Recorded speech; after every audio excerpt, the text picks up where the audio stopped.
வாழ்க்கையில் லக்னத்திற்கு அடுத்தபடியாக இருப்பது இரண்டாம் பாவம். அந்த காலபுருஷ தத்துவம், அந்த ரெண்டாம் வீடு என்பது சுக்கிரனுடைய வீடு. அப்போ சுக்கிரன் அப்படிங்கிறது நம்முடைய முகத்திலே இருக்கிறார். அப்போ ஒரு ஜாதகத்தில் ரெண்டாம் பாவம் எந்த சூழ்நிலையிலும் கிடக்கூடாது. தனம், குடும்பம், வாக்கு, இந்த மூணுக்கும் அவர் தான் அதிபதி.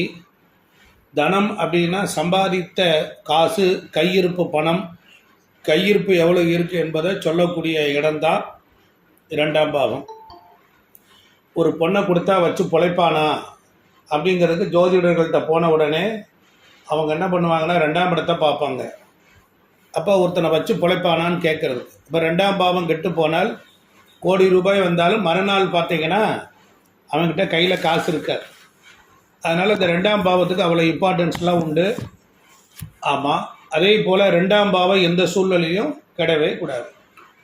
குடும்பம் பொறுத்தளவில் ரெண்டாம் பாவம்தான். ஒருத்தருக்கு திருமணம் நடக்க வேண்டும் என்றால் இரண்டாம் பாவம் நன்றாக இருக்க வேண்டும்.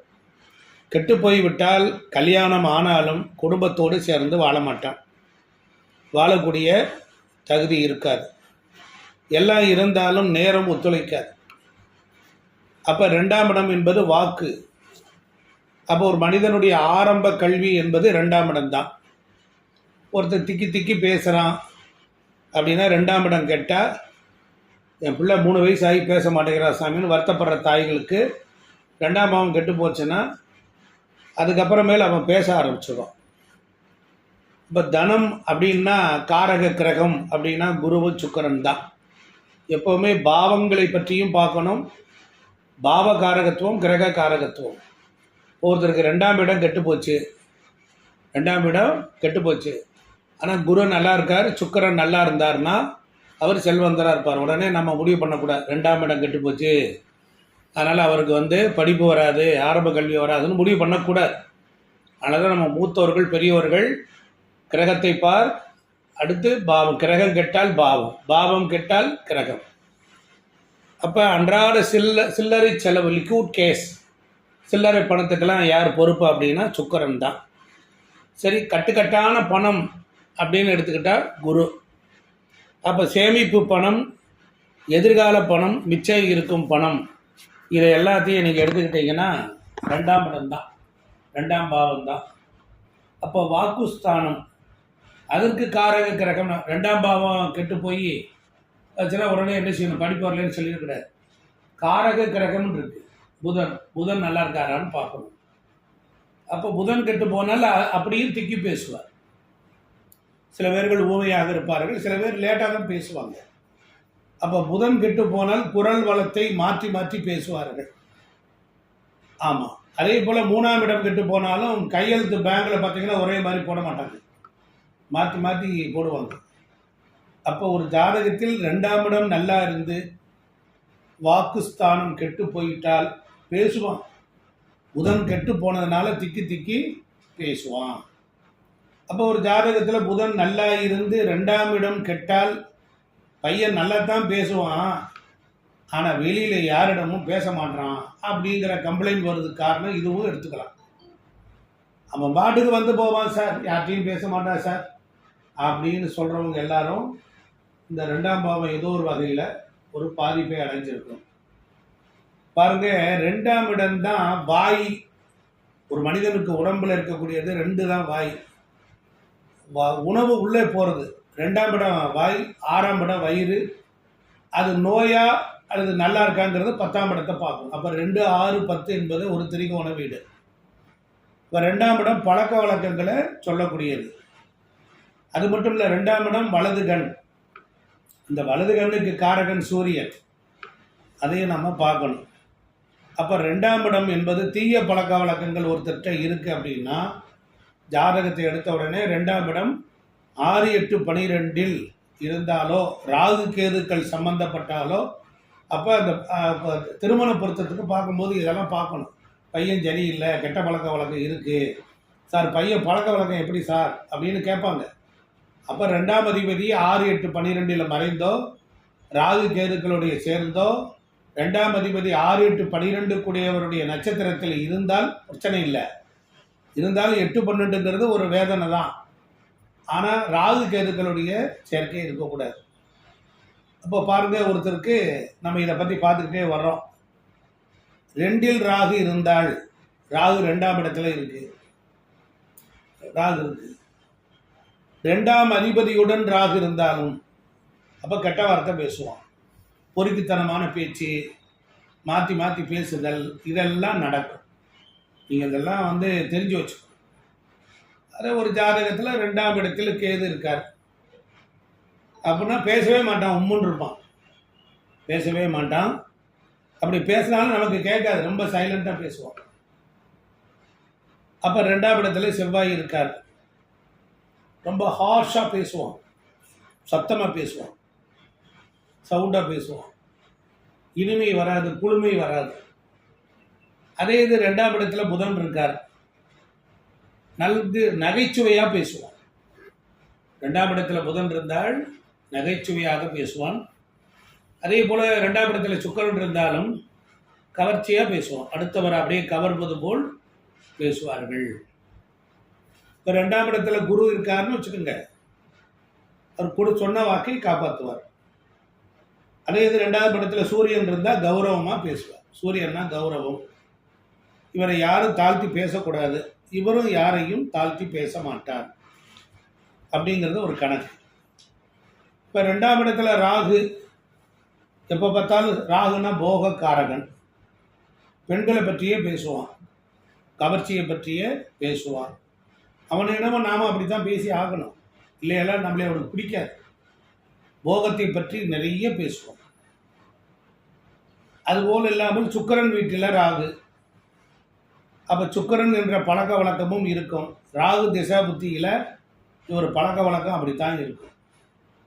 ராகுவின் தன்மைகள் தான் இவனுக்கு வாக்கு ஸ்தானமாகவும், பழக்க வழக்கமாகவும், வரவு ஸ்தானமாகவும், குடும்பஸ்தானமாகவும் இருக்குன்னு சொல்லலாம். அப்போ சுக்கிரனுடைய வீட்டில் ராகு இருந்தால், இப்படி தனிப்பட்ட முறையிலேயே கிரகங்கள் உள்ள வீடுகள் இருந்தால், அப்போ ஒரு ஜாதகத்தில் 2ஆம் பாவம் வலது கண், அது காரகன் சூரியன் ஏற்கனவே சொன்னோம். இப்போ பாருங்க, பார்வைக்கான கிரகங்களை நீங்கள் தெரிஞ்சுக்கணும். சூரியன், சந்திரன், சுக்கிரன், இந்த 3ம் பார்வைக்கான கிரகங்கள். வலது கண் அப்படின்னா சூரியன், இடது கண் அப்படின்னா சந்திரன். அப்போ சுக்கிரன் எங்கே சார் வர்றார் அப்படின்னா ரெட்டினான்னு பேர், கண்ணுடைய ரெட்டினா, இந்த பார்வையினுடைய தூரம், அதை தான் சுக்கிரன்.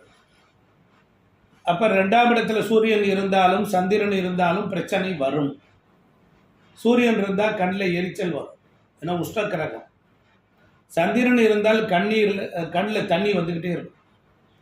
சுக்கிரன் இருந்தால் பார்வை பாதிக்கப்படுவது. அப்போ ஏற்கனவே ஐயா சொன்னது போல் சுக்கிரன் ஆட்சியில் இருந்தாலும் 6, 8, 12 தொடர்பு வந்துவிட்டால் கண்ணில் புரை விழுவது, வயசானதுக்கு அப்புறம் வருது பாரு, கண்ணில் புரை விழுவது, பார்வை மங்குவது அப்படின்னு சொல்லலாம். அதனால் 2ஆம் பாவம் என்பது குடும்ப உறுப்பினர்களையும் குறிக்கும். நீங்கள் 2ஆம் இடத்துல முகம், அதுதான் 2ஆம் இடம் தான் பாவம் தான் முகம்.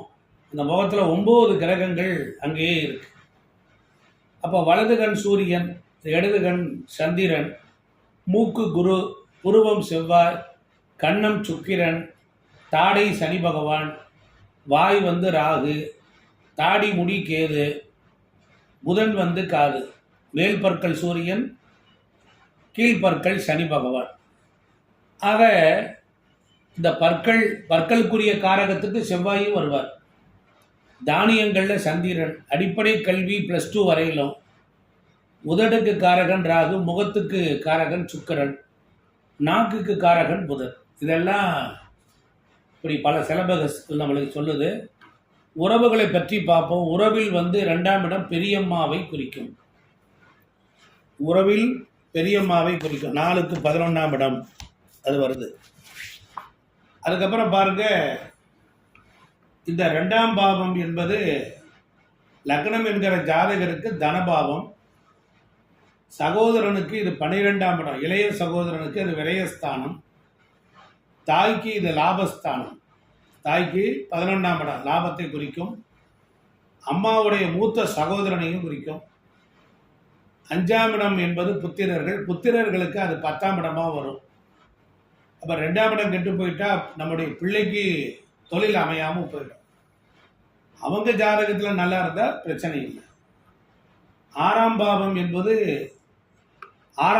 என்பது உத்தியோகம். இப்போ 2 நல்லா இருந்தால் 6 என்கிற உத்தியோகத்துக்கு அது பாக்கியமாக வருது. 9ஆம் இடமாக வரும். அப்போ சிறப்பாக இருக்கும். 7ஆம் இடம் வரப்போகிற மனைவி, அவளுக்கு அது 8ஆம் இடம் ஆயுள் ஸ்தானம், திருமாங்கல்யம். அதே போல் நம்மளுடைய ஆயுள் ஸ்தானத்திற்கு 7ஆம் இடம், நம்முடைய ஆயுள் ஸ்தானத்திற்கு அது 7ஆம் இடம். ஐயா சொன்னாங்கல்ல மாரகஸ்தானம். அதே போல் பாக்கியம், நம்முடைய தந்தைக்கு அது தொழில் ஸ்தானம். 9 என்பது தந்தை. ஒரு 2ஆம் பாவம் பாருங்க எத்தனை பேருக்கு எந்தெந்த நிலையாக வருது. அப்போ 10ஆம் பாவம் ஜீவன கர்ம தொழில் ஸ்தானம், அதற்கு பஞ்சமஸ்தானமாக வருது. அதே இது நம்முடைய மூத்த சகோதரனுக்கு 2ஆம் பாவம் 4ஆம் இடம் வீடு வண்டி வாகனம் சுகமாக வருது. 12ஆம் இடம் அயன போகஸ்தானம், அயன சயன போகத்துக்கு அது 3ஆம் இடமாக வீரியமாக வருது. இப்போ 2ஆம் இடம் நமக்கு கெட்டு போயிருந்தால் மூத்த சகோதரனுக்கு அது வீரியம் இல்லாமல் போகுது. அப்போ ஒரு ஜாதகத்தை கொடுத்து எங்கள் அம்மாவுக்கு பாரு, எங்கள் சித்தப்பாவுக்கு பாரு, சித்திக்கு பாரு, அத்தைக்கு பார்க்கலாமா? பார்க்கலாம். இந்த பாவத்துள் பாவம் என்று பெரியவங்க அழகாக சொல்லுவாங்க. ஒரு கட்டம் போட்டு அதை நீங்கள் அந்த உறவுகளை எல்லாம் உள்ளே எழுதினால் இந்த 2ஆம் பாவம் எப்படி இருக்கும். இப்படி எல்லாம் ரொம்ப சிறப்பான முறையில் 2ஆம் பாவத்தை பற்றி நாம் இன்றைக்கி பார்த்துக்கிட்டு தான் வர்றோம். அதே போல்